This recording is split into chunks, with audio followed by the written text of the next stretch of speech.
දිවිය පවා දන් දෙති වාද වේද ඇති නොවේ කිසි කලකදී ඇති නැති අල්ලා ධර්මය ශ්‍රවණය කළකි ඵල දෙති සංසාරික අඳුර නිවන කරා පැමිණෙති සංසාරික අඳුර නිවන කරා පැමිණෙති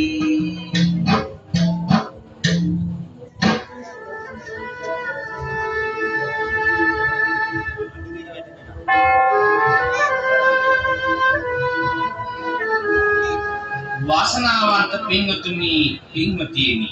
එදා යලි සොය ලැබූ අප මහා බෝසතාණන් වහන්සේ පපුලුවාගේ දලිතුටින් ඉස්ස කනින් මෙන්නු නාගයාව කිවිතක් ආධාරයෙන් යලි තුවසක මැද තමා පපුලුවාද නැවතත් දුකුණටම මුදා හැර නිවස කරා පැමිණියා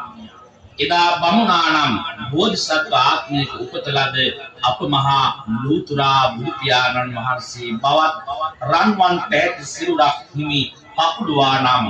ධර්ම භාණ්ඩාගාරික වූ ආනන්ද ස්ථීවරයාණන් වහන්සේ බවත්